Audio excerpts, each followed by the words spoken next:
The dress that kept the truth. Part 1, the only thing left. The truck wasn't hers. That was the first thing Grace Eleanor Whitfield noticed.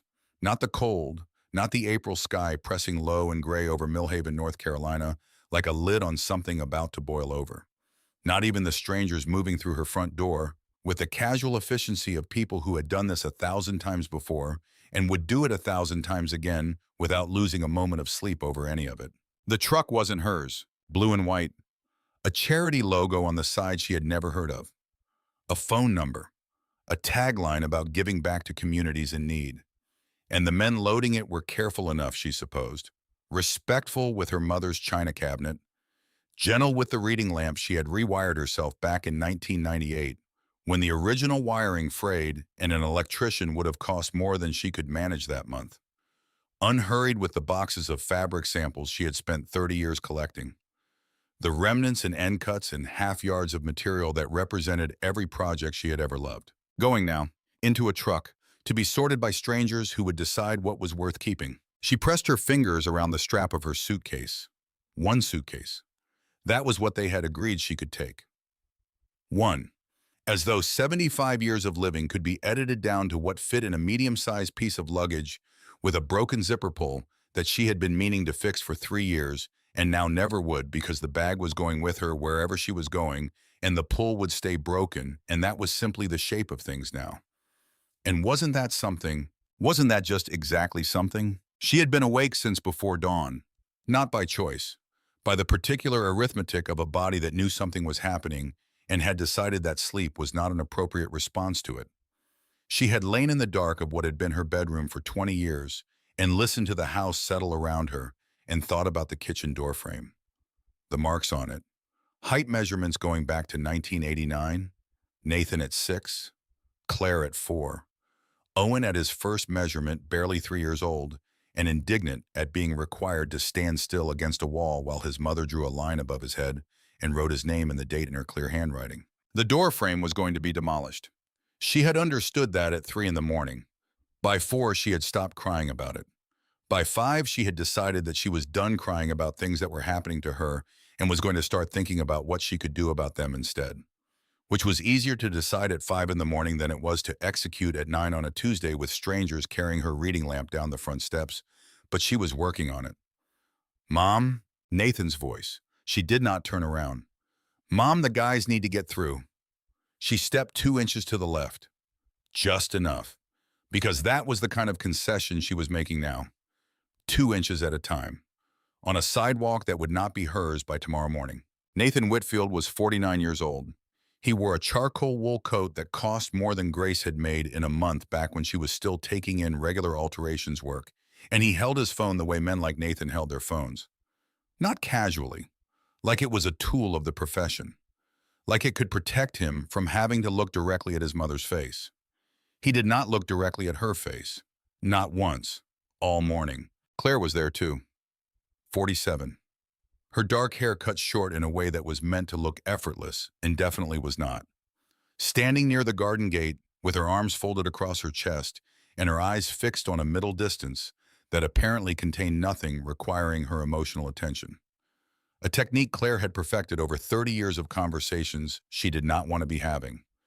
Grace had watched her perfect it, had watched it develop from a teenager's sulky avoidance into something more refined and therefore more damaging. And Owen, the youngest, 44, sitting on the hood of Nathan's car like a man watching something unfold on a screen he had not selected and could not switch off. He had always been the quietest. Grace had spent years reading that quiet as depth, as the still water runs deep quality she had wanted to believe was there. She suspected now it was something closer to a talent for disappearing from a room while technically remaining in it. Her 3 children. The whole body of evidence for her life. Watching strangers carry her reading lamp away. The new owners come tomorrow morning, Nathan said to his phone. 8 o'clock walkthrough. Developer wants to assess the structure before demo starts. Demolition. There was that word. I raised you in that house, Grace said. Not accusatory, just factual. The way you noted the weather or the time. Mom, I'm not arguing. I'm saying it. I raised you in that house, all 3 of you. She kept her eyes on the truck. I know which stair creaks on the left side because Owen snuck downstairs for water at midnight for 3 years and thought I didn't notice. I know the window in Claire's room that never fully sealed because cold air came through it every January for 20 years, and I stuffed the gap with a rolled-up dish towel every November and took it out every April. I know the marks on the kitchen door frame where I measured your heights on your birthdays until Owen was 12 and decided it was embarrassing. She paused. I just wanted to say that once, before they knock it down. The silence was the kind that meant the other person had heard you and decided to continue not engaging anyway. The decision was already visible in Nathan's shoulders, in the slight adjustment of his grip on the phone. There's a facility in Greensboro with a very strong rating, Nathan said. I've looked into it thoroughly. Single rooms, garden access, a medical staff on site around the clock. I'm not going to a facility. The senior housing wait list in, I told you I applied to every facility within 30 miles. 9 months minimum wait, some of them over a year. She finally turned to look at him. He still would not meet her eyes. I cannot manufacture a vacancy, Nathan. That is not how waiting lists work. Then what exactly is the plan, Claire from the gate? That quality in her voice Grace had spent years trying to name. Not cruelty exactly. Something more like exasperation that had been sitting in one place for so long, it had calcified into something that looked exactly like cruelty, but refused the label. You can't stand on this sidewalk indefinitely. You have to go somewhere, Mom. That's just the reality. I have somewhere to go, Grace said. All three of them stopped. That was something at least. The ability to stop all three of them at once. She had lost most things this morning, but not that. Grandma Beatrice's property, she said. The main house burned down 15 years ago. I know that. The insurance money went into the family trust. But the land is still held in trust and the root cellar is still standing. I checked county records at the library last month. The structure is intact. Beat. Owen sliding off the hood of the car. Mom, that property has been completely abandoned since the fire. 15 years, yes. There's no electricity, no running water. The structure could be, I know what it is. You literally cannot live in an underground. I am not asking for your permission. Something in her voice, something that had not been there a moment ago. The children heard it. She could tell because all three of them actually looked at her for the first time that morning, which was a small and bitter achievement, but still an achievement. I am telling you where I will be, in case it ever becomes relevant to any of you to know where your mother is. She picked up the suitcase, and Nathan said it. Not loudly, not dramatically. In the flat, efficient tone of a man concluding the administrative details of a conversation he believed was already over. Technically, you could have had more time here if you'd had a formal lease on record when Hargrove's son sold the property to the developers. Grace stopped. Not because of the word technically, not because of the word lease, because of the name. Hargrove. Frederick Hargrove Sr. had been her landlord for 20 years. A man who had met her on this porch in October of 2005 with the lease paperwork in one hand and something like genuine kindness in his face, who had told her the rent was fair and would stay fair, and she could remain as long as she needed to. He had kept that promise for 15 years until his heart gave out quietly at 91, and his son in Charlotte had seen a financial asset and acted accordingly. Hargrove and Associates. The name on the sale paperwork. She had stared at that letterhead for a long time when the eviction notice arrived because that name had always done something to her chest. Even when it had nothing to do with the man she was thinking of. Even after 40 years, the name still landed like a hand pressing down on something that had not fully healed. And Nathan's firm. She turned around very slowly. Nathan. He was already looking at his phone again. Nathan, look at me. He looked up and she saw it. A fraction of a second. The expression of a man who had said something he had not meant to say out loud and was now rapidly calculating whether denial was still an available strategy. Hargrove and Associates handled the property sale, Grace said. Mom, it's not. Your firm represents Hargrove and Associates. You told me that at Christmas last year. You mentioned them specifically. A good new client. Significant retainer. It's more complicated than, were you consulted on the sale? Not a question. She had stopped making it a question somewhere between turning around and arriving at the spot on the sidewalk. It was a standard legal Nathan. Just his name, not loud, not sharp. The way a door sounds when it finally closes all the way, and you know it has latched. Were you consulted on the tenant situation, my situation, as part of the sale process? He did not answer. Which was the answer? You wrote the memo, she said. It wasn't personal. It was a professional legal assessment. You had no formal lease on record, no established tenancy rights, and the buyer required a clean title for, you wrote the memo. Just that. Twice, because sometimes a sentence didn't need anything else added to it. Sometimes you said it twice so the other person had to receive it twice, so they could not decide later that they had misunderstood. Nathan opened his mouth, closed it. His phone screen had gone dark. I am your mother, Grace said. You are a lawyer. You are a lawyer because I worked double alteration shifts for 6 years to pay your tuition. And when your firm was hired to clear the path for the sale of the house where I have lived for 20 years, you wrote a professional memo that cleared that path. Without telling me, without mentioning it, without doing the one thing that was actually within your power to do. She paused. Let him hold that. You used every tool I gave you to remove the only obstacle between me and a suitcase on a sidewalk. And you did it professionally, thoroughly, without hesitation. Nathan said nothing. Good. Grace picked up her suitcase and walked. She did not look at Claire, did not look at Owen, did not turn back toward the house where the doorframe still held every birthday she had ever marked in her children's growing heights, a record that was going to be demolished along with the rest of it. She walked. Behind her, Nathan's voice growing smaller, something about facilities, something about being realistic, something about how she would come around when she had calmed down and they would have a proper conversation about the options. She did not stop walking. The suitcase handle bit into her palm. She walked anyway. 3 miles is not a long walk when you are 30.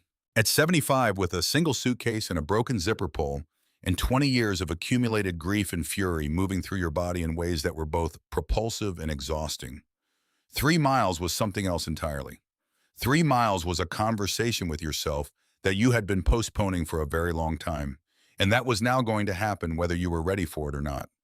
Grace walked, and Henry came first. He always came first when things were bad.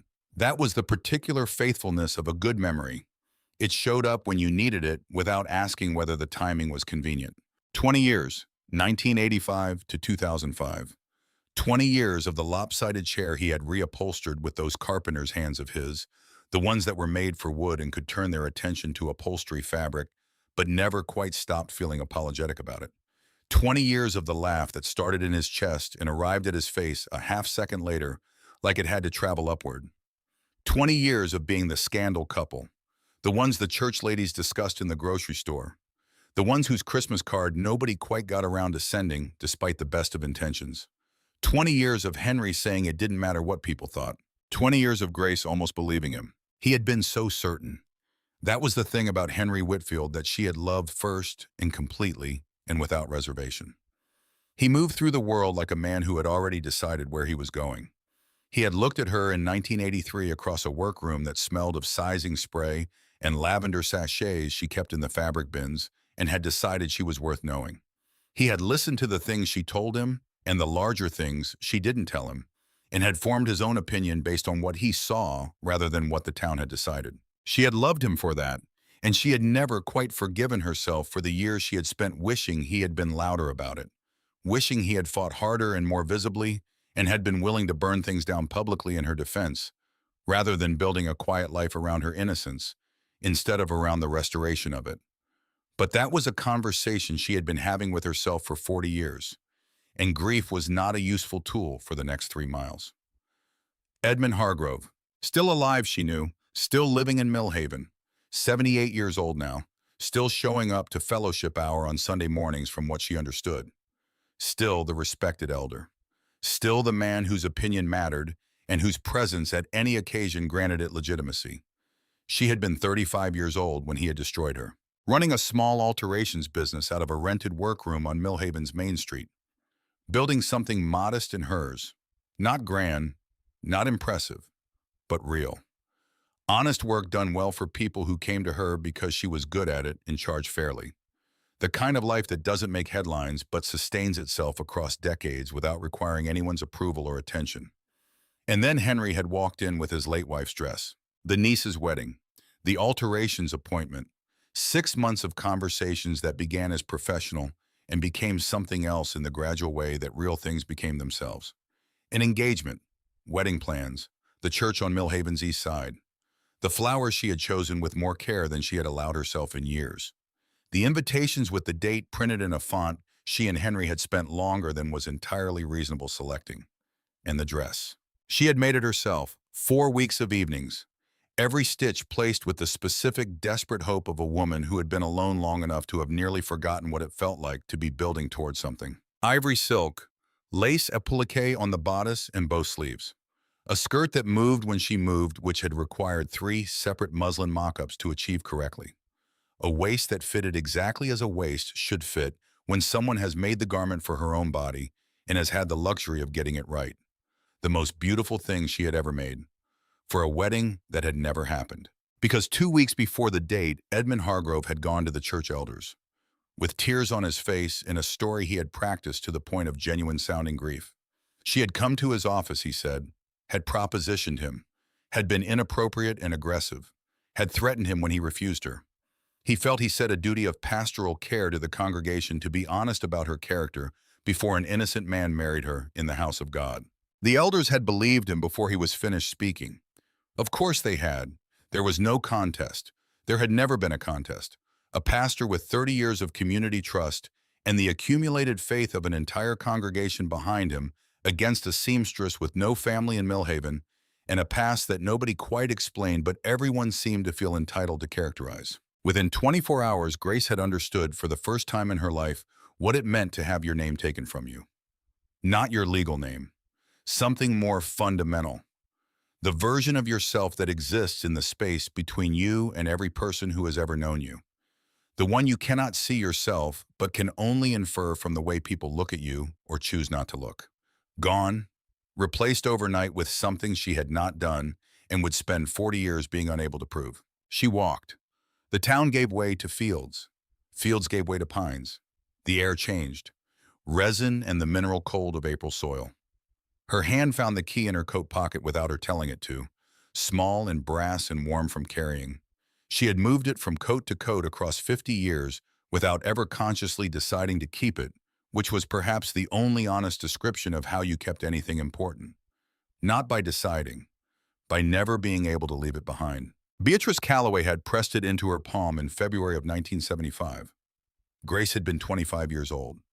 Sitting in the kitchen of the Calloway property drinking tea, she did not particularly want because Beatrice had asked for company, and Grace had never once in her life been able to say no to her grandmother. For the sanctuary, Beatrice had said. Her hand was dry and warm, and her grip was stronger than it looked. When you need it most, when you have nothing left, you'll know. Grace had nodded the way you nodded when someone you loved said something that sounded like wisdom, but was also possibly just the things a very old person said when they wanted you to remember them. She had pocketed the key, said she would remember, meant it in the way you meant things when you were 25 and unable to conceive of what nothing left would actually feel like.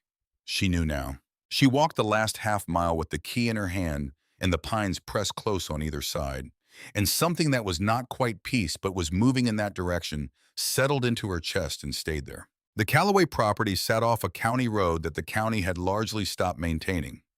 A gravel lane that had gone half to grass overgrown on both sides by blackberry cane and the aggressive small trees that seated themselves in disturbed ground with no permission from anyone. The lane led to a clearing where a house had stood for 60 years and where nature had been conducting its quiet reclamation project for 15. The fire had taken everything above ground. What remained was a concrete foundation, its walls low now and wrapped so thoroughly in blackberry and the roots of opportunistic saplings that you had to know to look for it to see the shape of rooms. No vertical structure, no standing walls, no evidence of habitation that would have meant anything to someone who hadn't known the house. Grace had known the house. She stood at the edge of the clearing for a moment, because this was the house where she had learned to sew, where Beatrice had positioned her at the Singer machine and stood behind her with both hands on her shoulders and said patience and firmness in equal measure, like she was describing a person rather than a technique, where she had eaten cornbread with honey and listened to the radio and fallen asleep on the old sofa, with the ceiling fan turning slow overhead and woken up with a blanket over her that Beatrice had put there without waking her. Gone now, every board and brick and window and ceiling fan, except she turned. Built into the hillside behind where the house had stood, set into the slope and framed with mortared fieldstone that had been going soft with age and weather for decades, was a wooden door. Heavy, swollen with years of wet winters and dry summers, and the general indifference of time to the ambitions of anything built to last. The iron hinges had gone to solid rust. The latch was barely visible under layers of oxidation. And hanging from the latch, a padlock so thoroughly transformed by decades of weather that it looked less like a manufactured object and more like something the hillside had simply grown. Beatrice's root cellar, the only place that's entirely mine, she used to say. The only place where I can think and breathe and be myself without anyone watching or needing something from me. Grace walked toward it slowly. The moss on the stones was extraordinary, the patient kind, the kind that took decades to grow that deep, and even that particular green that only happened in places that had been left alone long enough for the slow processes of the earth to proceed without interruption. She put her hand flat against the stone beside the door and felt the cold of it and the slight give of the moss, and something underneath that was just the hill itself. Still here. She fitted the key into the padlock. Her hands were shaking. She noticed this was something between surprise and recognition. She had steady hands her whole life, seamstress's hands, the kind that could thread a needle in poor light and maintain even pressure on silk without trembling through 2 hours of detailed work, the kind that had embroidered veils for other women's daughters and reworked vintage beadwork and let out the seams of dresses worn to funerals and graduations, and the countless small occasions that marked a life in progress. They were shaking now. She let them shake. She kept the key in the lock and pushed and turned and put everything she had behind it. Her shoulder, her weight, her 75 years. A grinding, low and deep, like something geological shifting in complaint. And then, the lock opened. The door was worse, swollen in its frame until there was no meaningful difference between door and wall. She pulled with both hands on the old iron handle, braced her feet on the stone threshold, and nothing happened. For a long and terrible moment, the door simply was not going to open. She had walked 3 miles and worn down a 50-year-old key, and the door was going to win. Then, a sound like the earth itself tearing. The door gave. Cold, dark air poured out, carrying the smell of stone and earth and old wood and something else. Something she had not expected. Something faint and dry and wholly unmistakable. Lavender. Beatrice Calloway had kept dried lavender everywhere. Grown it herself in a patch behind the kitchen window, cut it in late summer, hung it to dry from the ceiling of the back room, tucked sachets into every drawer and shelf and box in the house. Said it kept the darkness away better than any medicine she had ever been offered, and she had been offered a fair amount of medicine over 70-odd years. Still here. 40 years later. So faint it was more like the memory of lavender than lavender itself, but unmistakable. Grace stood in the open doorway and felt without being able to explain it like she had been expected. She found the flashlight in her suitcase and clicked it on. The beam cut through the dark. The cellar was larger than she remembered, curving back into the hillside with a high mortared stone ceiling supported by timber beams that had been built by someone who understood that they were building something meant to outlast them. Shelves lined both stone walls, most empty now, some still holding ancient mason jars whose contents had long since made their peace with the universe and moved on. The smell of earth and old wood was everywhere, rich and cool. And at the very back of the cellar, a trunk. She had known it would be there. Hadn't she? Some part of her that had never stopped knowing had known this the whole time. Beatrice's hope chest. Dark oak with brass fittings brought from County Clare on a boat in 1920 when Beatrice Calloway was 18 years old, with everything she owned packed inside and nothing ahead of her but America and whatever she could build of it with her own hands. The trunk was sealed with red wax. An unbroken seal, smooth and circular and pressed into its center, was a cameo ring. Ivory and gold, the ring Beatrice had worn on her right hand every single day of her life that Grace had known her. The ring they had spent 2 days searching for at the funeral home, eventually concluding with resigned sorrow that it had been misplaced. It had not been misplaced. She had taken it off deliberately, pressed it into hot wax, by a woman who had planned for exactly this moment, even if she had never known precisely when it would come. Only that it would come, only that someday the person she loved most in the world would need what was inside badly enough to finally find the key to open it. Grace set the flashlight on a lower shelf angled upward to illuminate the trunk fully. Knelt. Felt her knees register their detailed and extensive opinion about kneeling on stone at 75. She broke the wax seal. It came apart cleanly, like it had been engineered for this. Like everything Beatrice ever built had been engineered to do what it was meant to do when the time finally arrived. The lid opened smoothly on hinges that had been greased before sealing and had honored that grease for 40 years. Lavender poured out, not faint now, not barely a memory, real and strong and so entirely Beatrice that Grace had to stop and simply breathe for a moment, because the smell of it was the smell of every safe place she had ever known, concentrated and released all at once. The dress was at the top, packed in layers of white tissue paper with small lavender sachets pressed between each layer. It lay folded with the care of someone who had understood that this was not storage, but preservation. Ivory silk with delicate lace applique on the bodice and both sleeves. The skirt she had constructed across 4 weeks of evenings, with the window open and the radio on, and the particular kind of hope that was still new enough to be fragile and still whole enough to sustain her. She had made every stitch herself, for a wedding that had never happened. She lifted it with both hands and the tissue paper fell away, and she held it up in the flashlight beam, and it was still. After 40 years in a sealed trunk in a stone cellar, still ivory and luminous. Still the most beautiful thing she had ever made. Still exactly what it had been the afternoon she had finished it, and held it against herself in the workroom mirror, and allowed herself just briefly to believe that the life she was building was real and would hold. She pressed the dress against her chest, and 40 years of carefully held grief came loose. Not sobbing, she was not a sobber, had not been since she was 27, and had decided that grieving in front of anyone, even walls, gave the grief permission to be larger than it needed to be. But her eyes filled completely and everything went soft and blurred, and she pressed the ivory silk against her chest and breathed through it, the lavender and the old stone and the darkness of the cellar, until the worst of it passed. Until she could see again. Until she could put the dress down carefully and reach back into the trunk for what Beatrice had hidden beneath it. The tissue paper was thick, multiple layers. Beatrice had packed this the way she packed everything, methodically with forethought, as though she expected it to remain untouched for a very long time, and had prepared it accordingly. The dress had been covering things. Grace had felt it as she lifted the dress. A different weight in the trunk beneath, hard shapes, things that shifted slightly when she reached past them. Her fingers found something flat, an envelope of wax paper, something protected inside. She drew it out carefully. A photograph, 5 by 7, taken with care by someone who wanted it to last. She could tell the difference after 50 years of working with materials between things made quickly and things made with intention. This was made with intention. She turned it over. Her heart stopped, completely, for one full second, then caught again unevenly.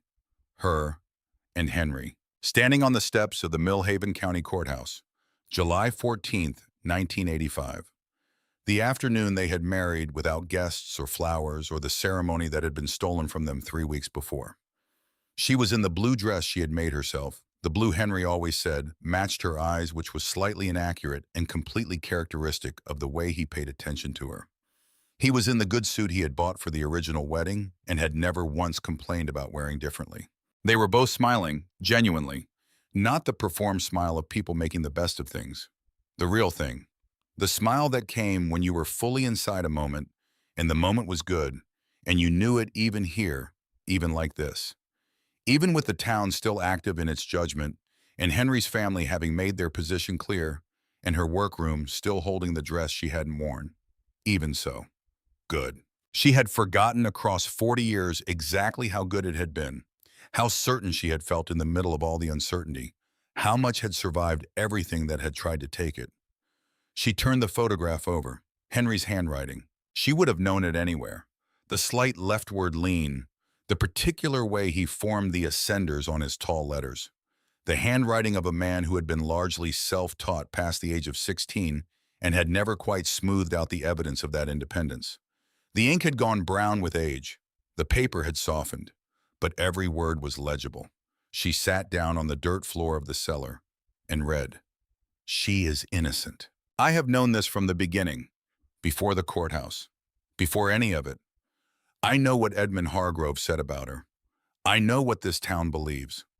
I know what his word has cost her every single year in the way people look at her, in the way they deliberately choose not to look at her, and in the way our children have grown up carrying something in the background of their lives that they did not earn and do not deserve to carry.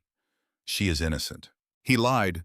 He lied with deliberation and preparation and specific forethought to protect himself from the consequences of behavior I am ashamed to describe, even here where no one will read it. She rejected him, clearly, repeatedly, as was entirely and absolutely her right. And when she would not stop rejecting him, he made her pay for that refusal in the worst way a man in his position had available to him. I should have done more. I should have fought louder and harder and more visibly. I should have been willing to burn things down publicly if that is what it took to clear her name, while there was still time to clear it. I told myself I was protecting her from worse consequences. I told myself that a quiet life built around my knowledge of her innocence was worth more than a public fight that might cost us more than we had. I was wrong. I know I was wrong.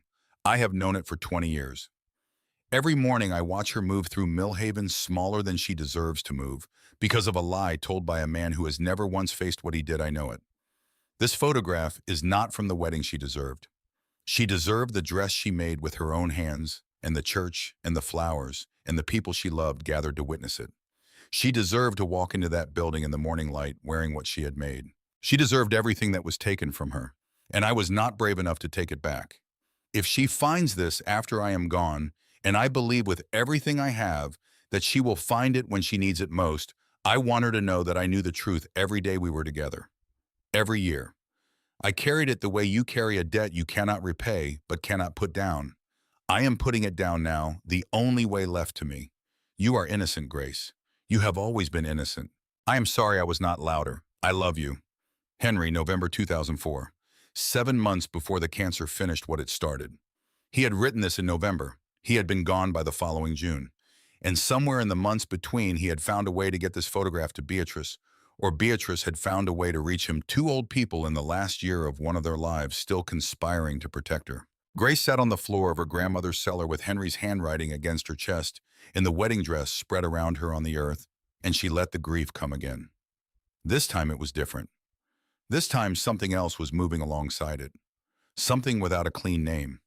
Something that felt like being loved from an enormous distance by people who could no longer reach her by any other means. She stayed with it, until her breathing steadied, until her hands were still, until she was ready to look at what else was there.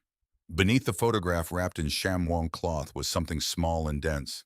She unwrapped it carefully. A tin box, flat. Aluminum, she thought by the weight and the look of it. Sealed around the edge with rubber gasket material. The lid secured with 3 overlapping strips of packing tape that had gone yellow and brittle with age. And beneath the tape, pressed flat against the lid in Beatrice's handwriting, a small note card. The truth, June 14th, 1985. Grace looked at the date. June 14th, 1985. The day before her wedding was supposed to happen. The day before Edmund Hargrove had stood in front of the church elders with an expression of pained duty on his face and dismantled her life with careful words, which meant Beatrice had done something on that specific day. On purpose, with preparation, on the day that mattered most. She turned the tin over. On the bottom, more handwriting. Smaller, faster, like Beatrice had been thinking ahead of her pen. Olympus microcassette, recorded June 14th, packed in silica gel. Should last if stored correctly. Do not open in humidity. Find someone to play it. A microcassette recorder. Beatrice had owned one. Grace remembered it with the sudden completeness of memories that had been waiting at the edge of recall for the right moment. A small Olympus machine. Beatrice had called it her secretary device, used it for grocery lists and letters she intended to transcribe, and the occasional thought that needed capturing before it escaped. Ordinary, unremarkable. The sort of thing no one would look twice at. And Beatrice had used it on a specific day in June of 1985, and had packed the tape in an airtight container with silica gel desiccant packets and sealed it against decades and hidden it in the bottom of this trunk, under a wedding dress, under red wax, under a hillside. Because she had known what was on it, and she had known it needed to survive. Grace held the tin in both hands. She could not play it here. Not tonight. She had no equipment. The tape was 40 years old and would need careful handling and someone who understood these things. She would need to find that person. Tomorrow. But she held the tin, and she understood something with the particular clarity that came at the end of a long day, when everything confused had finally arranged itself into something simple. Beatrice had known. Henry had known. And both of them separately in their own ways had trusted that someday she would find this, would be standing in exactly this place at exactly this moment, with exactly the kind of nothing left to lose that sometimes clarified things wonderfully. Grace sat in the dark of her grandmother's sanctuary, with the tin in her lap, and the photograph against her chest, and the ivory silk around her on the earth floor. She was 75 years old. She had been evicted by her own children this morning. She had walked 3 miles with one suitcase and a broken zipper pull, but the truth had been here all along, waiting in the dark, the same way she had been waiting without fully knowing it for 40 years. She pressed both hands around the tin. Tomorrow she would find a way to play the tape. Tomorrow everything would begin. But tonight she sat in the dark of Beatrice's sanctuary with the smell of old lavender and the weight of recovered truth in her hands, and the particular silence of a woman who has just understood that she is not in fact defeated. Just beginning. Part 2. The weight of what was hidden. Grace woke up cold. Not the cold of a bad night's sleep or a window left open. The particular cold of stone beneath her back and earth above her, and 40 years of sealed darkness still present in the air even after the door had been opened to it. She had not meant to sleep. She had sat down against the trunk with the tin box in her lap and Henry's photograph pressed to her chest, and somewhere between one breath and the next, 75 years of accumulated exhaustion had simply claimed her without asking permission. The flashlight was still on, battery dying. The beam had gone amber and thin, more suggestion of light than light itself. She checked her watch, the one Henry had given her for her 60th birthday. Waterproof, he had said. Battery the size of your fingernail. Good for 15 years at least. She had always loved that he thought in those terms. 15 years at least. As though he was constitutionally incapable of planning for the short version of anything. 6:47 in the morning. 4 hours on a stone floor at 75 years old. Her back was going to have a great deal to say about that. It was already saying some of it. She pressed her hand against the trunk and pushed herself up. Let her back finish its statement. Rolled her neck. Then packed the tin box carefully between 2 folded sweaters in her suitcase. The way you handled something fragile. Because it was, not the tin itself, what was inside it. 40 years of truth on a cassette the size of her thumb. She folded the wedding dress in layers of its own tissue paper and laid it back in the trunk with the same care Beatrice had given it. Placed Henry's photograph on top. Closed the lid. Did not reseal it. Because she was coming back. She picked up the suitcase and walked out into the April morning. The library opened at 9, which gave Grace 2 hours and 11 minutes to find the gas station restroom on Route 12. Wash her face with paper towels and the hand soap that smelled of artificial peaches. Change her blouse. Eat the crackers she had packed the previous morning in what now felt like a different life. Walk the 1.5 miles back into town without running into anyone who knew her. Of these tasks, only the last presented real uncertainty. Small towns had long memories and careful eyes. She had lived in Millhaven for 20 years. Before that, she had spent 15 years in a different kind of small town, being the kind of woman that small towns watched with the specific attentiveness they reserved for people whose stories they thought they already knew. She understood the geography of that kind of watching. She walked, and she did not think about Nathan. She tried not to think about Nathan. She thought about the memo instead, which was not better, which was in fact considerably worse. But at least the memo was concrete. The memo was a specific thing. The memo had Nathan's name on it, his professional signature, his assessment of her legal standing as a tenant in the house where she had lived for 20 years. Impersonal, thorough, comprehensive in its efficiency. She wondered if he had paused, just once, before signing it, whether the kitchen door frame had occurred to him, whether the chair Henry had reupholstered had crossed his mind for even a second, whether he had thought of her face and then thought of the retainer and then signed anyway. She suspected the second. She walked faster. The library was a small brick building on the main street. 2 stories, a children's section with colorful rugs on the floor and shelves low enough for small hands, a local history room upstairs, and at the main desk just after 9, a young woman. Close-cropped hair, glasses slightly too large for her face, the kind that looked deliberately chosen rather than accidentally ill-fitting. The specific alert stillness of someone who had learned to be ready for whatever walked through the door without making that readiness look like anticipation. Her name tag read, Addie. Can I help you? Not the automatic version of that sentence, the actual inquiry. Grace set her suitcase down and reached inside for the tin box. I need to play a recording, she said. A microcassette. Olympus format, recorded in 1985. I need to hear what's on it and preserve it if at all possible. Addie looked at the tin, then at Grace, then back at the tin with the expression of someone recalibrating the morning they had expected to have. We have an audio conversion station upstairs, she said. Part of the County Historical Archive project. Mostly reel-to-reel from the 60s, but I've worked with microcassette before. How old exactly is your equipment? Old enough to handle old things, Addie said. That's somewhat the point. The tape is 40 years. Stored how airtight aluminum container. Silica gel desiccant packs inside, sealed with a rubber gasket. Addie's expression shifted. Not dramatically. The small adjustment of someone genuinely impressed who had decided not to perform surprise about it. Whoever packed this knew what they were doing. She did, Grace said. She always did. The conversion station was on the 2nd floor, a room with a south-facing window that looked out over the alley behind the building. A long desk fitted with equipment that occupied the particular aesthetic space between functional and apologetic. The kind of technology that existed because someone had understood on behalf of the county that there was a difference between things worth preserving and things that could be allowed to become inaccessible. Addie opened the tin with cotton-gloved hands, removed the silica packets one by one, lifted the microcassette carefully and held it to the light from the window. Tape looks intact, she said. No visible oxide shedding. The storage conditions were excellent. Grace sat in the chair beside the desk, both hands in her lap, because standing was not going to work for this. Addie loaded the cassette, ran the calibration, checked the levels.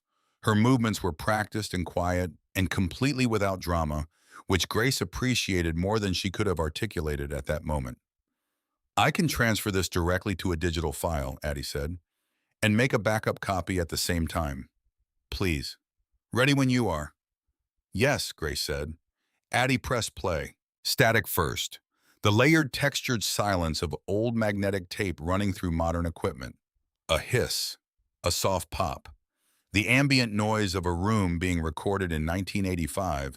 Sounds that had been sealed in that aluminum tin for 40 years and were now in a small library room in Millhaven, North Carolina, becoming present again. A car passing outside, faint and distant, an old house settling. Then a voice. A woman's voice. Low, deliberate, speaking with the unhurried precision of someone who had planned what they were going to say and was not going to be rushed through it. Beatrice, if you are listening to this, my darling, then what I am about to share with you is the truth, and I am sorry it has taken so long to reach you. Grace pressed both hands over her mouth. A pause on the tape. Footsteps, a door opening somewhere in the recording, and then another voice entirely. A man's voice, younger than she remembered hearing it last, full of the ease and settled certainty of a person who had never had cause to monitor his own words because no one had ever held him accountable for them. A voice Grace had not heard in 40 years and would have recognized anywhere. Edmund Hargrove. Beatrice, you have always been a reasonable woman. I've always respected that about you. And I think you understand as a reasonable woman why this conversation needs to stay between the two of us. Addie's hands had gone still on the keyboard. She glanced at Grace. Grace did not look at her. She was in 1985, in her grandmother's kitchen, listening through 40 years of sealed silence to the voice of the man who had taken everything. Hargrove's voice continued, smooth, measured, wrapping each word with the practiced ease of a man who had learned through decades of standing behind pulpits and in front of congregations exactly how to sound. Grace is a lovely woman. I understand your attachment to her, but she has made certain choices that concern me as her pastor and as a member of this community. Choices that suggest she may not be entirely suitable for the kind of life she is planning. Beatrice's voice, still unhurried, still even. What kind of choices? A pause. I'd rather not be specific, you understand, but I felt you deserved to know. Then Beatrice. I see. And does this have anything to do with the conversation you had with her last Tuesday, when she left your office rather quickly? Silence on the tape, longer than it should have been. And in that silence, Grace heard the exact moment Edmund Hargrove understood that he had miscalculated. The exact moment his certainty encountered an obstacle it had not accounted for. The particular quality of a silence that contained a man realizing he was not in fact alone with someone harmless. You heard that. I have very good hearing, Beatrice said, for a woman my age. Then Hargrove's voice, still smooth, but something inside it had shifted. The ease had acquired an edge. The way a hand tightens around something it has been holding casually when it realizes the object might slip. Grace isn't the first. You should know that. There was a woman before her. In this town, 10 years ago. Frances Alderton. I handled that situation, and I will handle this one. The question is whether you want to be standing on the right side of things when I do. Addie had stopped typing entirely. The room was completely still except for the slight hiss of the old tape running through the mechanism. A threat.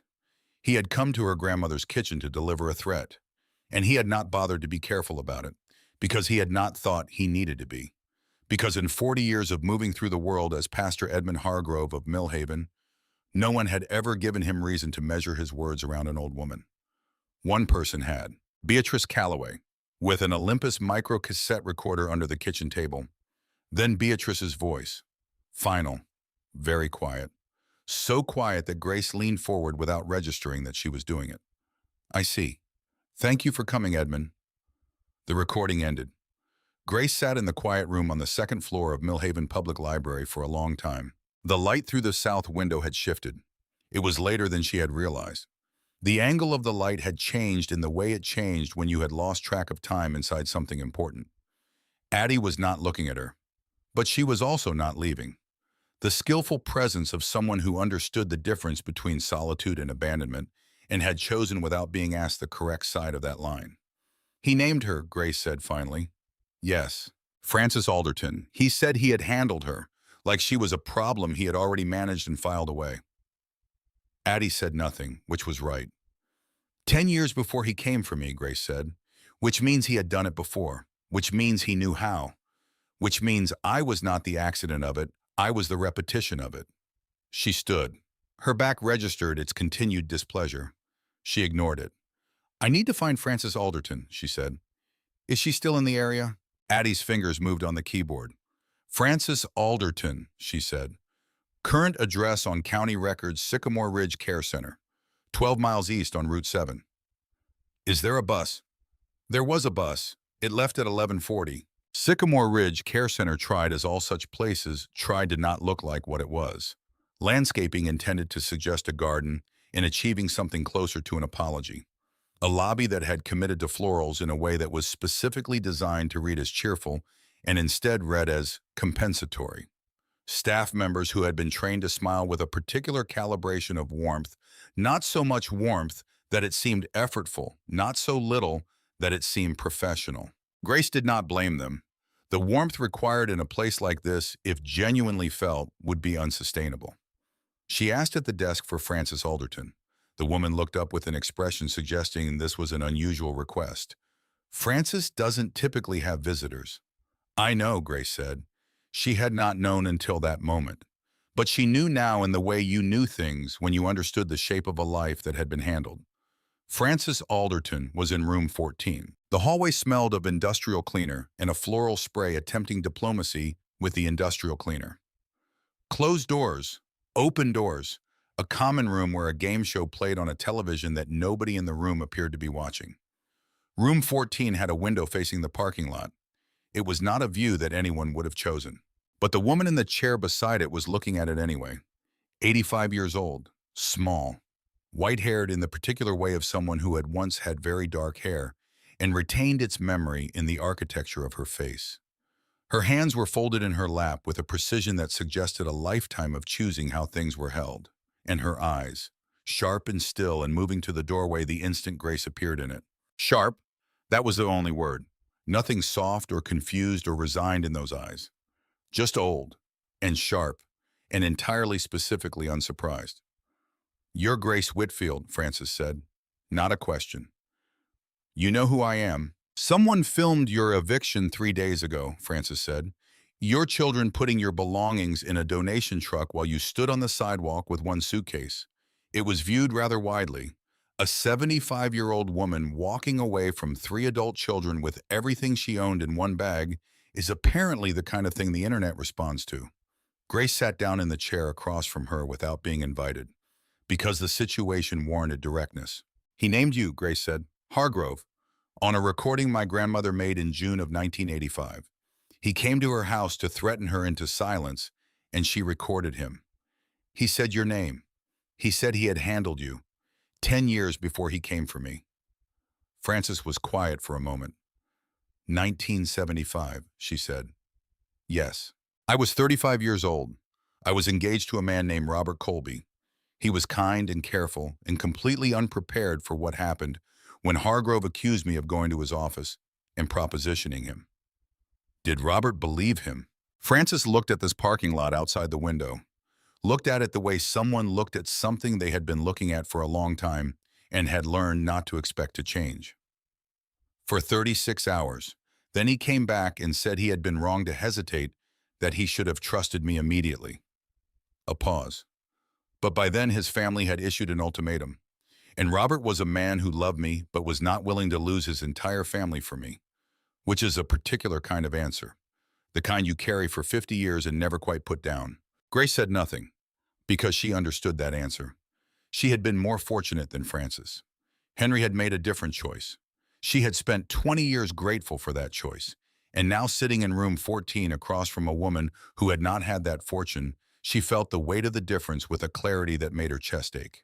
"I tried to speak," Frances continued, "flat, even, without self-pity, which made it considerably harder to hear than self-pity would have been. I told 3 different people what had actually happened, but Hargrove's version had arrived before mine every time. By the third person I could see it in their faces. Already settled, already decided. I was always 24 hours behind the lie, and I never caught up to it." "What happened afterward?" "My family had me evaluated." Flatter still. "Voluntarily, they called it. 15 days at a facility in Charlotte. Long enough to create a record. Long enough that if I ever said anything to anyone, a document already existed in the world describing me as a woman with a history of instability." Grace pressed her hands together in her lap. "Hard." "That became the story," Frances said. "Not what he did. Just that Frances Alderton had a difficult period when she was young and had received treatment for it, and was fine now, but a little fragile perhaps, in that particular way." She looked at Grace directly, and her voice did not change. "I have been described as a little fragile in other people's stories for 50 years, and I am the least fragile person I have ever met." Frances kept her letters in a shoebox under the bed. The bed was hospital-cornered, and the shoebox was pushed precisely against the wall, which told Grace something about Frances Alderton that the parking lot view and the sharp eyes and the 50 years of waiting had already begun to suggest. She maintained order, against everything, continuously. Still, Frances retrieved the box without asking for assistance, lowered herself back into her chair with the careful, unhurried precision of someone who had made peace with the physics of 85 while refusing in any other way to be governed by them. "I began writing letters 12 years ago," she said, "when I retired. I had time finally, and I thought, what is the worst that can happen? They don't respond. Fine. I have been not responded to before. I have considerable experience with it." She opened the shoebox, a thick stack of letters, dates and names in Frances's precise handwriting. Each envelope labeled with its recipient and the date sent, and where applicable the date of any response. He served in 3 communities before Millhaven, Francis said. Calverton, Birch Falls, Harlan Creek. I found records. Old church newsletters archived at county libraries. Names of women who had left those congregations without explanation in the months after Hargrove arrived in each town. Some were gone before I started looking. Some had rebuilt so far away and so thoroughly that finding them would have meant intruding on lives they had constructed specifically to escape this. She held up 3 envelopes, thicker than the rest. 3 wrote back, she said. 3 towns, 3 women. 3 people who had been handled and had spent decades managing the aftermath, and who had finally, when a letter arrived from a care facility in North Carolina, decided that a stranger's acknowledgement was worth responding to in a way that other people's acknowledgements had never felt safe. Because sometimes a stranger could reach you precisely because they had no power over you. No prior investment in your version of events. No reason to protect anyone's reputation, but the truths. 4 of us total, Francis said, including me. Quieter then. And there is a 5th name. Grace looked up. Someone in Millhaven, Francis said. Her name is Margaret Devereaux, 1979. She was 26 years old. She went on to build one of the most respected reputations in this county, serves on the hospital board, the Historical Society, chairs the annual Community Foundation, the kind of person whose endorsement makes things legitimate. Grace knew the name, not personally, by reputation which in Millhaven carried weight. Margaret Devereaux was the sort of person who could walk into any gathering in the county and alter the room's character by her presence. Does she know you've been reaching out? Grace asked. I've written to her 4 times over 2 years, Francis said carefully. She has never replied. A pause. She has also never asked me to stop. Which was something. A door unlocked but not opened. A woman standing at the edge of a decision still being made. The specific suspension of someone who had not chosen silence so much as had not yet chosen to end it. In my last letter, Francis said, I told her that if she ever decided she was ready, she could come to Millhaven's town square on a Sunday morning. I did not say for what. I thought she would know. Grace looked at Francis Alderton. 85 years old, 12 years of careful correspondence from room 14 with its parking lot view. 3 women in 3 towns who had finally written back. Will you come with me? Grace asked. Sunday morning. Francis looked at her for a long moment. I have been waiting 50 years for someone to ask me that question, she said. She called the Greensboro facility from the payphone outside the gas station on Route 12, because there were still payphones, in the specific locations where people who needed them most were likely to find themselves hospitals, bus stations, county roads, where everything else had run out. Grace had found herself precisely there. She dialed the number she had written down 3 months ago in the margin of a library receipt. A woman answered on the 3rd ring. Professional. Kind in the practiced way of someone whose job required sustained kindness, delivered consistently regardless of circumstances. Private room available. Garden access. Highly rated staff. Strong programming for residents with active minds. Grace stood in the glass-walled booth and listened to a description of her room.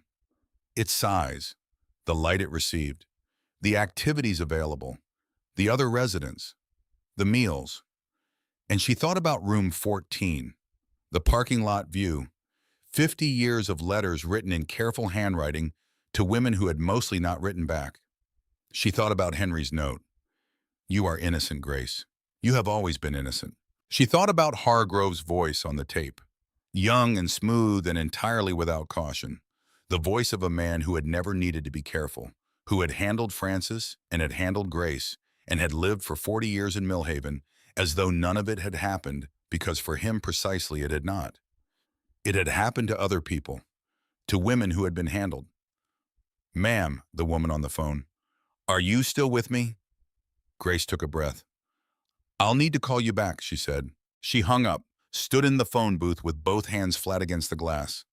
The April evening was pressing cool through it from outside, and the overhead light inside the booth was flickering faintly, and she was 75 years old, and she had been standing in glass-walled spaces her whole life. It seemed looking outward at a world that had made its opinion of her known long ago. She reached into her coat pocket. The photograph. Grace and Henry on the courthouse steps. July 14th, 1985. Both of them smiling the way you smiled when you were inside something good and knew it. Even here, even like this, even with everything trying to prevent it. She turned it over. You are innocent, Grace. You have always been innocent. I know, she said. To no one. To Henry, to Beatrice, to the woman she had been in 1985 who had spent 40 years carrying something she should never have been handed. I know. She put the photograph back in her pocket, picked up the suitcase, and kept walking. Claire Whitfield had been avoiding her attic for 11 years.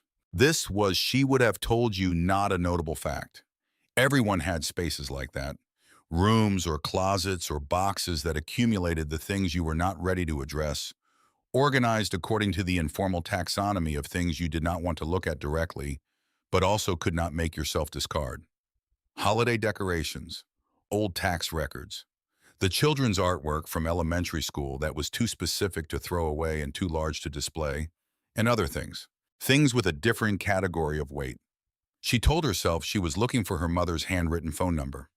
The one Grace had given her 3 years ago during a period when Claire had become concerned that Grace didn't have anyone checking on her, had written her number on a piece of paper in Grace's clear seamstress handwriting and told her to put it somewhere accessible, which Claire had done, and which was now somewhere in the house that was not accessible. She needed it because reporters had been calling. Someone had found her number and was calling about Grace, about the eviction footage, about what Claire's comment on the situation would be. Claire needed to speak to her mother before she made any comment that would appear on the internet attached to her name. This was what she told herself as she climbed into the attic. She found 3 boxes of Christmas decorations.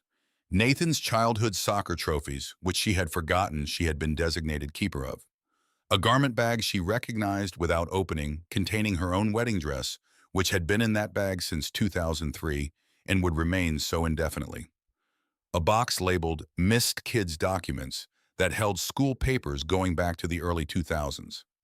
And at the back, behind a plastic bin of fabric remnants from a craft project she had abandoned in 2014. A shoebox without a label. She recognized it immediately, not from any specific memory of putting it there, but the way your body recognized decisions your mind had worked to categorize as non-decisions. The way you knew exactly what you had done even after years of constructing alternative narratives about it. She brought it down, sat on the attic floor in the slant of light from the pull-down hatch, opened it. One letter, in an envelope. The adhesive had long since failed and the flap had come open on its own as things left untended eventually did. She had not opened it originally, she had gotten the flap partway, had read the first 3 lines and had stopped. Had put it back. Had put the box in the back of a closet that had eventually become this attic. She took it out now, unfolded it. The handwriting was careful and old-fashioned. A man named Leonard Paulson, church elder at Millhaven Community Church in 1985. She recognized the name now with the clarity of something you had been constructing amnesia about for a very long time. Dear Miss Whitfield, it began, I am writing to you because I believe you deserve to know something I was unable to say publicly when it would have mattered. She kept reading. It was not a long letter. But by the time she reached its end, she had put it down on the attic floor and pressed both hands over her face and stayed that way for a long time. Because Leonard Paulson had written in the summer of 1985 about what he had witnessed, about Edmund Hargrove, about what Hargrove had actually done and said in the weeks before Grace's canceled wedding, about the woman he had approached and the woman who had refused him, and the man who had subsequently lied to the church elders with pained deliberation. About Grace's innocence, clear, documented, from a man who had been present and who had witnessed enough to be certain. Received by Claire Whitfield in 1997, at 19 years old, 17 years after the original events. But still, there, real. A piece of evidence that had existed in a shoebox in an attic in Claire's house for 28 years, while her mother took in alterations and measured other people's hems and moved through Millhaven as the woman with the shameful past that everyone thought they knew about. Claire sat on the attic floor. Something happened to her face that was not crying exactly, but was not crying either.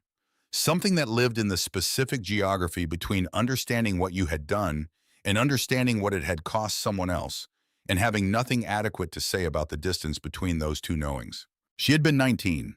She had been exhausted by the story before it was even fully hers to be exhausted by. She had needed a life that did not have this at the center of it. And a letter confirming her mother's innocence would have required her to do something with it, to bring it to Grace, to recommit to a fight that Claire had been quietly trying with every year of her adult life to exit. So she had put it in a box for 28 years, while the fight had continued without her, in her mother's body, every day. She had been all the things she had been at 19, frightened, tired, desperate for clean air, and none of those things were sufficient.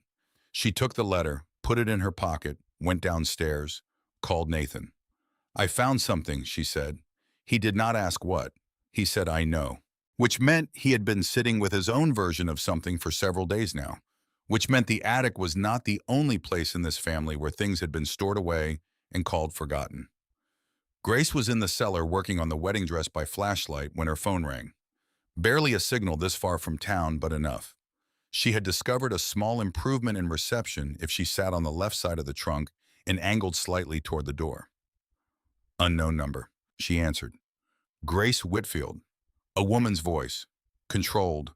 Professional. With something underneath the professionalism, the specific tension of someone who had been building toward a conversation for a long time and had finally arrived at the door of it. Speaking. "My name is Miriam Caswell. I'm an investigative journalist with the Advocate Group out of Charlotte. I've been working on a story for 2 years that I believe is directly connected to what happened to you in 1985. Grace set down the needle. "Caswell," she said. "Not Hargrove." A pause. "I took my mother's surname when I entered journalism," Miriam said. "Edmund Hargrove is my grandfather, and I have spent the last 2 years investigating him." The night outside the cellar door was fully dark. The flashlight caught the ivory silk in Grace's lap, still half altered, the modified neckline pinned, and the waist taken in, and the shawl draped along the shoulders, not yet properly attached. Inside the cellar. Grace was very still. 2 years, she said. "Yes, I found his personal journals while doing research for an unrelated family project. They go back to 1969. I've read every one of them. I have records from his ministries in Calverton, Birch Falls, and Harlan Creek, in addition to Millhaven. I have documented a pattern that spans 3 decades in multiple communities." A breath. "I have enough material to publish. I've had enough for 8 months. But a story of this nature requires someone who was directly affected to speak publicly on the record. Without that, my editor won't run it. The paper can't take the legal exposure without a named source. And you found me. The footage of your eviction was shared 200,000 times in 4 days. Finding you was not difficult." Grace looked at the wedding dress. 2 nights of work, the composed neckline, the shortened hem, the practical waist, something that was no longer a wedding dress. "If I speak publicly," she said, "what are you able to provide?" "My grandfather's journals, records from 3 prior communities, a documented behavioral pattern spanning 30 years. A pause. "And I will be standing beside you when you do it. I want you to understand that clearly. You will not stand alone." Grace thought about Francis Alderton. Room 14, the parking lot view. 12 years of letters in a shoebox. 3 women in 3 towns who had finally answered. She thought about Margaret Devereaux, who had not replied to 4 letters, who had also not asked Francis to stop writing. She thought about Beatrice's tin box, Henry's handwriting, the courthouse steps in July of 1985. "Sunday morning," Grace said. "Fellowship hour, Town Square, 9 o'clock. "I know exactly where it is," Miriam said. "Then be there," Grace said. She ended the call, picked up the needle, and kept sewing. She worked through what remained of the night with the steady focus that had always been her most reliable thing. Not speed, not brilliance, steadiness. The willingness to give each stitch the time it required to not rush the work because you wanted it finished, to understand that the quality of the attention was identical to the quality of the result. She removed the train, shortened the back to something practical, worked the neckline from romantic to composed, adjusted the waist, attached the shawl along the shoulders with care, checking each anchor point twice. She held it up at 4 in the morning in the beam of the flashlight. Not a wedding dress, something a woman wore when she was finished waiting for other people to tell the truth. When she had decided finally to tell it herself. She folded it carefully, laid it on the trunk, lay down, closed her eyes, and for the first time in a very long time, Grace Eleanor Whitfield fell asleep without being afraid. Sunday was one day away, and she had never in 50 years of seamstress work left anything unfinished. Part 3. The morning everything changed. Sunday came the way it always came in Millhaven, quietly. The particular silence of a southern town in the first hour of morning when the day had not yet committed to being fully itself. The smell of cut grass from somewhere down the road. The first warmth of an April morning working its way through the residual chill. Church bells 3 blocks over, not demanding anything, just marking time the way they had marked it for 60 years without requiring acknowledgement. Grace stood in the doorway of the root cellar and watched the light come up over the tree line. She had been awake since before 4, not anxiously, not the circular kind of awake where the mind ran its loop and every thought arrived at the worst possible version of the next one. Just present. Awake in the way she had sometimes been awake the night before an important commission when the work was ready, and she was ready, and what remained was only the doing. She dressed carefully, with the attention she gave to every important thing. Not quickly, not carelessly, but with the specific focus of a woman who understood that how you chose to present yourself told the world something before a single word had been spoken. The modified ivory silk, the composed neckline, the shortened practical hem, the shawl along the shoulders, each anchor point holding exactly as she had intended. She fastened the shawl, checked herself in the compact mirror she had kept in her coat pocket for 30 years. 75 years old, white hair pinned up, seamstress's posture. 40 years of injustice behind her eyes, and 40 years of dignity still intact in spite of everything that had been brought against it. Good. That would do. Frances was ready when Grace arrived at Sycamore Ridge at 8:15. Of course she was. She was in the chair beside her window facing the parking lot one last time. Dark blue dress that had been pressed, her cane upright in her right hand. Her hair done with the precision of a woman who had been waiting 50 years for this particular morning and was not going to arrive at it looking like anything less than herself. The aide at the front desk said, "Frances, you have a visitor." Frances looked at Grace. "I can see that," she said. She stood, slowly, without asking for assistance. Grace offered her arm. Frances took it without comment. And they walked out of Sycamore Ridge together into the April morning. 2 women. One with 75 years and one with 85. One with a cane and one with a cloth bag, carrying 3 envelopes in a small digital recorder and 40 years of documented truth. Moving through the parking lot and toward the road and toward the town that had been waiting for this, though it had no way of knowing it. "Are you afraid?" Grace asked. Frances considered the question with the seriousness it deserved. "No," she said. "Are you—" "No," Grace said, which was true, which was in some ways the most surprising thing about the morning. After 40 years of imagining this and fearing it and walking the long way around it, whenever it came close in her thoughts, she was not afraid. She felt instead like someone who had been traveling a long distance and had finally arrived at the destination sore and tired and late, but arrived and the arriving was its own complete thing. Like landing. They walked. The town square was already filling when they came in from the north side. Fellowship Hour had an official start time of 9, but people arrived before it. The bakery on the corner had set up a table, folding chairs along the east edge. The comfortable, familiar choreography of people who had been performing this same Sunday ritual for decades without examining it. Grace saw her children first. Nathan, Claire, Owen, standing near the coffee table in a configuration that spoke of people who had been having a difficult, extended conversation and had not yet arrived at its conclusion. They had not seen her.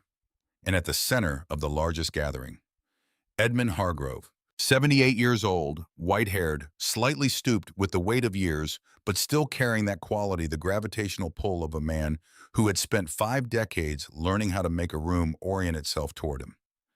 People leaned slightly in his direction when he spoke, laughed when he signaled that laughing was appropriate.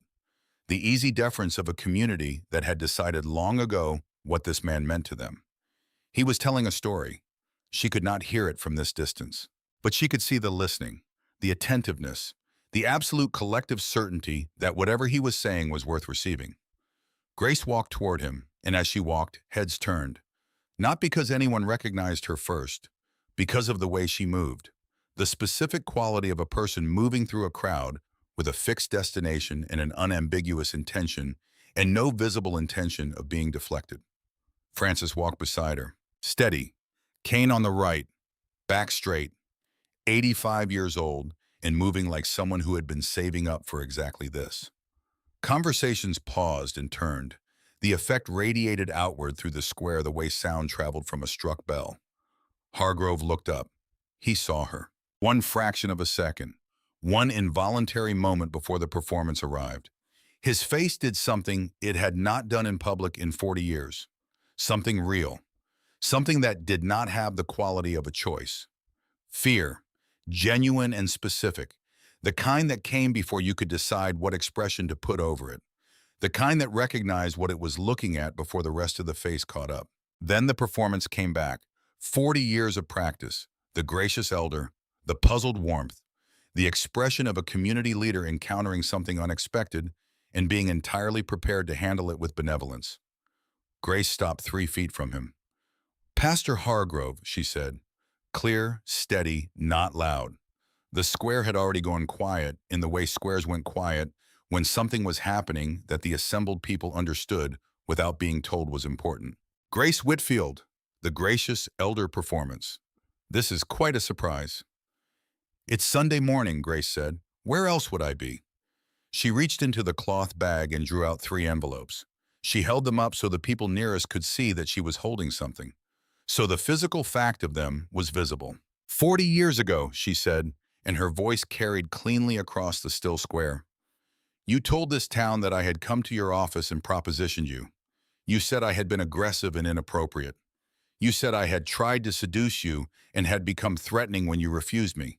You said these things in front of the church elders 2 weeks before my wedding with apparent grief and apparent reluctance, as though the truth were a weight you were shouldering out of pastoral duty.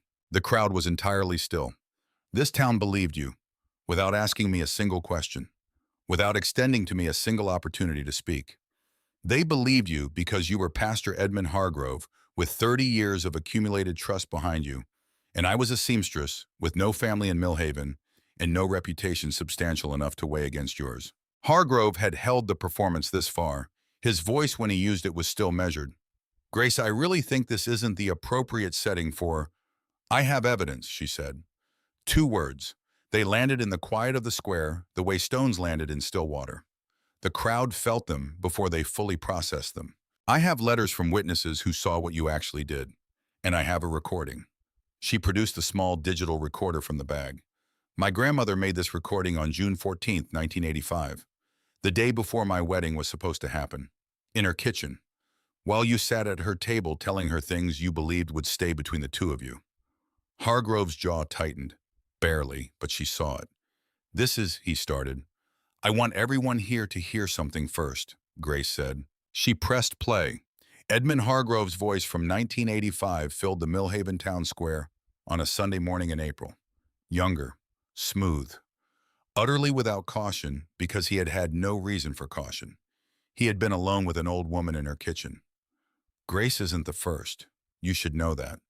There was a woman before her, in this town, 10 years ago, Frances Alderton. I handled that situation, and I will handle this one." Every person in the square heard it. His voice, his words. Preserved for 40 years in an airtight aluminum tin on a hillside 3 miles outside of town by a woman who had understood that truth needed to be stored with care if it was going to outlast the people who wanted to bury it. Complete silence. Grace stopped the recording. Hargrove said nothing. For the first time in her memory of him.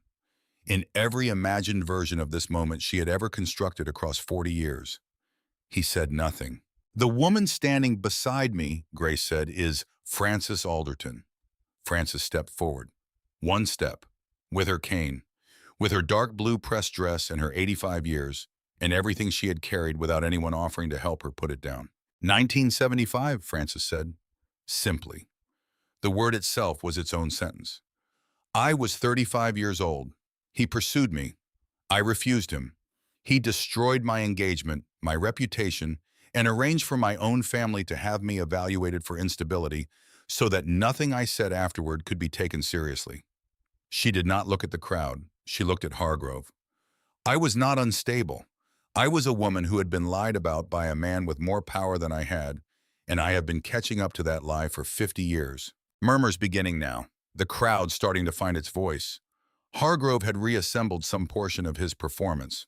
Not fully, but enough to attempt. This woman has a documented history of sit down, Edmund.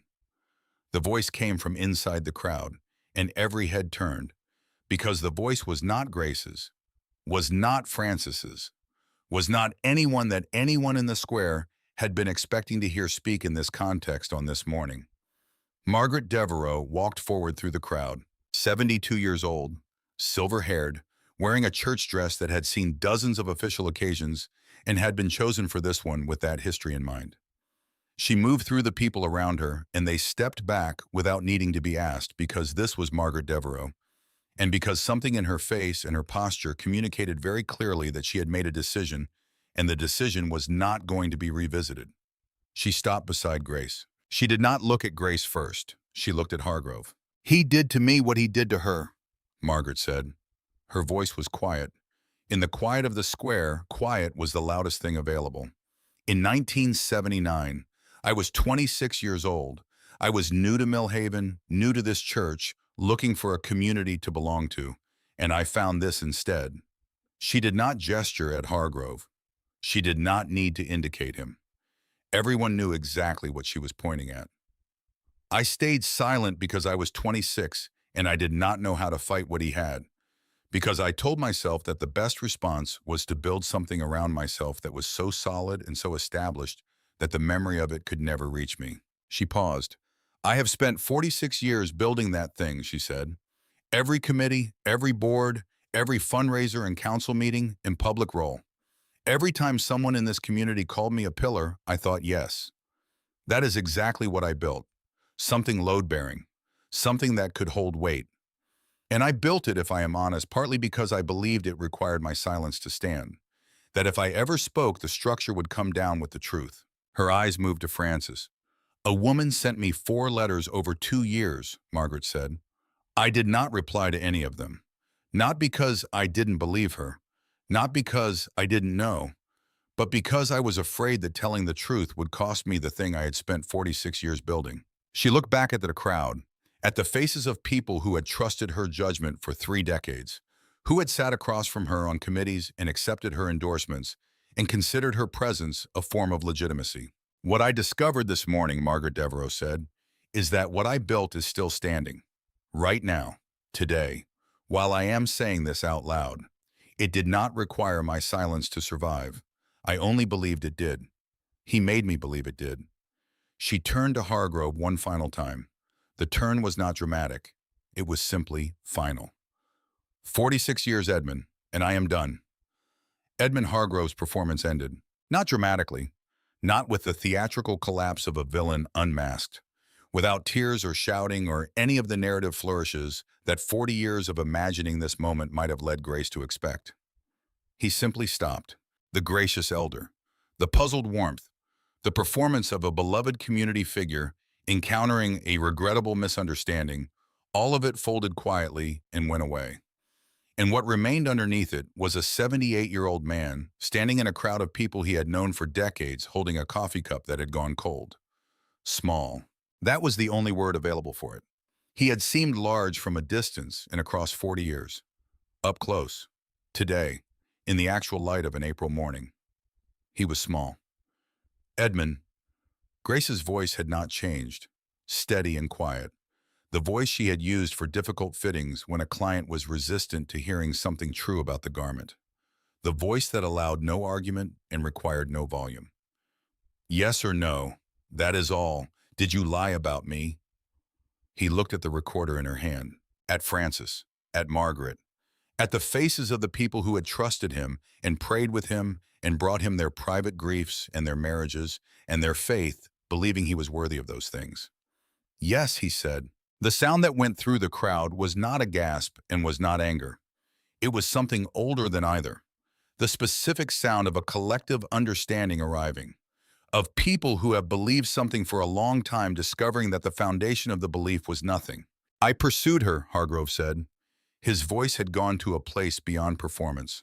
Flat, factual. The voice of a man who had run out of material. She refused me, clearly and repeatedly. I was angry and I was afraid, and I constructed a story before she had the opportunity to tell hers. I told myself for 40 years that the circumstances had been complicated, that I had made a human error in a moment of weakness, that I had a family to protect in a position that served the community. He stopped, looked at his coffee cup. It was a lie, he said. All of it, from the beginning. Miriam Caswell was standing at the edge of the crowd. Press credentials, voice recorder, 2 years of investigative work, and her grandfather's journals and records from 3 other towns, and a specific kind of courage that came from loving someone enough to hold them accountable for what they had actually done. She published the story that evening.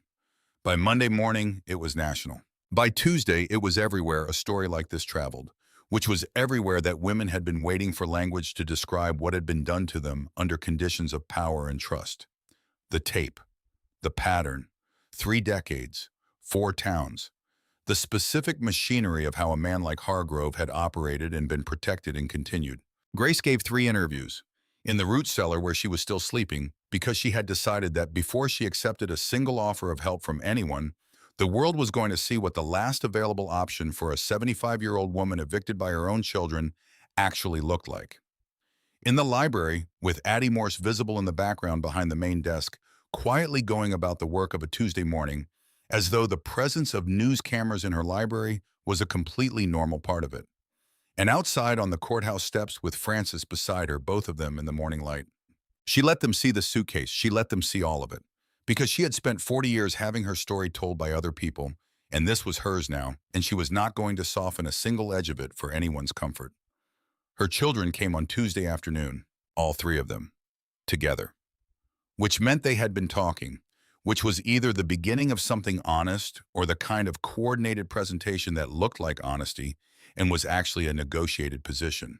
She would determine which. They stood outside the cellar door, Nathan, Claire, Owen, looking at their mother in the dress she had altered by flashlight over 2 nights, in the root cellar where she had been sleeping on a stone floor, with the wedding dress propped against the stone wall and the tin box on the trunk and Henry's photograph placed carefully on top. They looked at it, all of it. None of them spoke for a moment, because there was nothing to say that was proportionate to the distance between what this was and what they had allowed. Nathan spoke first. "Mom?" "Nathan." He looked at her directly for the first time since the sidewalk on Tuesday morning. "I am not going to ask for your forgiveness. That is not what this is. What I did was not a mistake or a misunderstanding or a failure of communication. It was a professional choice I made with full information and complete awareness of what it meant for you. I want you to know that I know exactly what I chose." Grace looked at her oldest son, the baby she had rocked through colic, the boy who had sobbed at his father's funeral with his whole face, the way young men sometimes did when they had not yet learned how to manage grief into a more manageable shape, the man who had written the memo. "I know you know," she said. "That is in fact where we have to start." Claire took an envelope from her coat pocket. Old, flap come open, the letter inside visible. "I received this in 1997, Claire said. Her voice was doing something that required considerable maintenance to sustain. "From Leonard Paulson, who was a church elder at Millhaven Community Church in 1985. He documented what he witnessed, what Hargrove actually did. He sent it to me because he thought I should know." She stopped, started again. "I read the first 3 lines and put it in a box in my attic. And I have been living above that box for 28 years. Grace took the letter. She did not open it. She pressed it flat in her palm and felt the paper still good after all this time, and thought about Leonard Paulson, who had tried, and about a 19-year-old girl who had been too exhausted by a story that wasn't her fault to find the courage for the thing that needed to be done. "Why?" Grace said. Not an accusation. A genuine question. "Because I was 19 and I had spent my entire childhood being your daughter in that specific way," Claire said. "The way that meant everyone knew our name for a reason we hadn't chosen. And I wanted a life that didn't have that at its center. And doing something with this letter would have meant continuing to fight something I was desperate to exit." A pause. I was selfish and afraid, and I convinced myself that I had forgotten. I didn't forget. Not one day in 28 years. Owen had not spoken. He was the youngest, always the quietest. Grace had spent a long time interpreting that quiet as depth, as still water, had finally understood it as avoidance. "Owen," she said. He looked at her. "I'm sorry for staying silent when you needed a voice," he said. One sentence without elaboration or self-defense or the grammatical structures that generally indicated someone was managing how their apology would be received. Just that. Of the three things her children had said to her that afternoon, that one stayed. Because it was specific, and it was true, and it was not asking her for anything.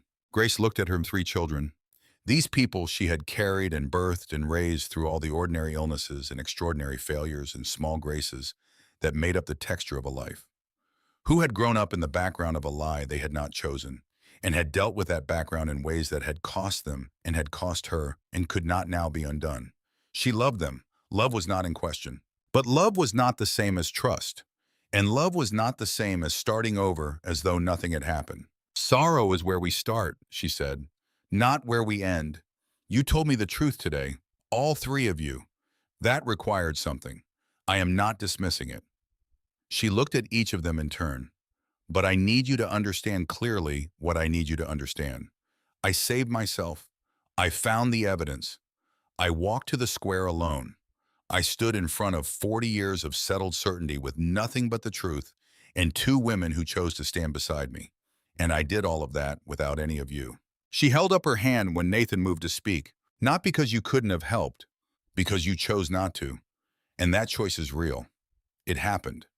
And no amount of apology or rent or renovations makes it unhappen. What it does is change the terms." She lowered her hand. "I am not closing a door. I am telling you what the door requires. Honesty, consistency, time. Not one good month, not one gesture. Time demonstrated across years. You have the rest of your lives to show me what you are capable of. That is not nothing. That is considerable." She looked at Owen last. "But I need to see it, not hear it." Owen nodded. "Okay," he said. The lawyer called on Wednesday, pro bono. His name was Daniel Ruiz, and he had been practicing civil law in Charlotte for 22 years, and he said he had been moved by the coverage, which was true, and he also recognized a case with unusual evidentiary strength, which was equally true and possibly the more operative factor. He was precise and direct and did not waste her time with false comfort. They filed the suit on a Thursday morning. Hargrove's lawyers called within 10 days with an offer. The offer was revised once. A settlement was reached in 6 weeks. Not a fortune. Not the equivalent of 40 years. Nothing was the equivalent of 40 years. But enough. More than enough. Enough that Grace stood in the front yard of a small cottage on the eastern edge of Millhaven on a Saturday in May with Daniel Ruiz's card in her coat pocket and a number in her head, and said yes to the south-facing window in the main room that turned afternoon light into something worth paying attention to. The previous owner had left a garden. Roses mostly. Overgrown but structurally present. The bones of something that had been loved and needed tending and would, given the proper attention across the proper amount of time, be worth the attention. She moved in on a Friday. Owen brought 2 of his friends in a borrowed truck and 3 hours of work done efficiently and without requiring the occasion to carry meaning beyond what it was. Work, which was what she needed from him. He brought Emma, his daughter, who was 7 years old, and who investigated every room with the systematic thoroughness of someone who expected to find something worth finding and was going to look until she did. Emma stopped in the living room, at the wedding dress on the wall. Grace had found a custom conservation frame at an antique shop on the main street. Ivory silk behind UV filtering glass. Cleaned and preserved and visible, hung where the afternoon light from the south window reached it. "Is that a wedding dress?" Emma asked. "It is." "Why is it on the wall and not in a closet?" "Because it kept something important safe for a very long time," Grace said, "and I wanted to be able to look at it." Emma examined it with the furrowed, serious attention of a 7-year-old who had decided this was a question that mattered. "What did it keep safe?" "The truth," Grace said. Emma looked at her, then at the dress, then back. "Can a dress keep truth?" How does that work? You'd be surprised, Grace said. What truth can fit inside when someone who loves you is careful enough with both? Frances moved to Beaumont Gardens in June, 6 miles from Grace's cottage. Close enough for the number 14 bus on Tuesdays. Close enough that the distance was not a reason. The room at Beaumont Gardens had a window that faced a garden. Actual garden roses in summer, ornamental grasses in winter, a stone path through the center that someone maintained with evident care. Not the parking lot at Sycamore Ridge. Not a view of other people arriving and departing. Something to look at that had been planted with intention and tended accordingly. On the first Tuesday Grace came, she brought coffee and a Danish from the bakery on Millhaven's Main Street. On the second Tuesday, she brought her sewing kit and worked on a hem while Frances read aloud from the novel she was in the middle of, which was a thing they had both apparently been wanting to do for 50 years and had simply not had the right person present to do it with. On the third Tuesday, Frances looked up from the page and said, "I always wanted a friend who could sit quietly in the same room without either of us having to perform." Grace looked up from the seam she was finishing. "You have one now," she said.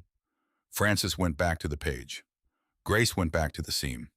Outside the window, the garden moved in the June breeze with the specific ease of things that had been given what they needed and allowed to grow. 7 months after the town square, Grace was deadheading the roses in her garden on a Saturday morning in November when the doorbell rang. Owen, standing on the porch with a paper bag from the bakery, and Emma beside him holding his hand. Emma was wearing a coat 3 sizes too large that she had clearly selected herself, and one red rubber boot and one regular sneaker, which told the story of a morning that had involved negotiation and compromise in roughly equal measure. "Hi," Owen said. "Hi," Grace said. "Emma has been asking about you." He said this with the careful neutrality of a man who had been working on being careful and neutral for 7 months and was getting reasonably good at it. "She's been telling people about you. At school." A pause. "She told her teacher that her grandmother is brave. Her teacher asked her what you did. Emma said you told the truth out loud when people were trying to make you not." Grace looked at Emma, who looked back with the complete unguarded attention of a child who had decided this person mattered and had not yet learned to conceal that assessment. "She's right," Grace said. "That's exactly what I did." "She also told me she wants to learn to sew," Owen said. Her words. "I didn't prompt it. I told her I would ask." He said this in the particular tone of a man being very deliberate about not maneuvering, not performing humility, actually practicing it. "So I'm asking." Grace stepped back from the doorway. "Come in," she said. Emma came in first, the way 7-year-olds entered rooms they had decided were interesting, leading slightly with curiosity.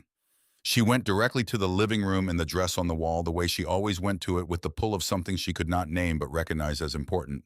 Grace found what she needed at her sewing table.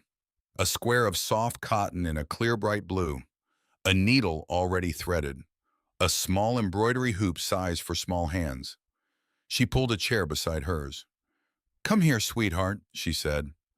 Emma climbed up, sat very straight, her mismatched boots dangling 6 inches above the floor. "Have you ever done any of this before?" "No." "Then we begin at the beginning," Grace said, "which is the only place worth beginning anything." She placed the hoop in Emma's hands, showed her how to hold it, how to position the fabric, how to draw the needle up through the weave from underneath without catching, how to pull the thread until the stitch sat right, not too tight, not too loose, how to feel for that particular resistance that told you it was correct. "How do you know when it's right?" Emma asked. "You feel it before you see it," Grace said. "Some things work that way." Emma tried the first stitch. Uneven, real. Her small hands working with the deep concentration of someone doing something genuinely new and understanding that it mattered. "Again," Grace said. The second was better. Again. The third was better than the second. Owen sat on the sofa across the room with his coffee and said nothing, which was exactly correct.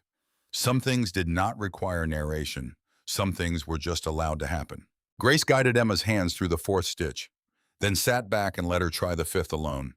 Emma drew the needle through, checked the stitch, looked up at Grace with a question forming.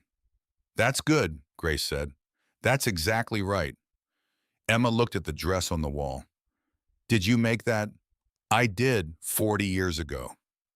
When you were a girl, when I was 35, Grace said, which is young from here and not from 7. Emma thought about this seriously. Why didn't you ever get to wear it? The question asked the way children ask the questions that adults spent years building elaborate avoidance structures around. Simply, directly, without embarrassment. Someone tried to take something from me, Grace said, before I had the chance to wear it, and it took me 40 years to take it back. Emma frowned. That's a really long time. It is. Were you sad the whole time? Not the whole time, Grace said. I had other things. Work I was good at. A man I loved for 20 years. And a grandmother who loved me enough to keep the truth safe until I was ready to use it. She looked at the dress. She kept it in a basement under a hillside for 40 years.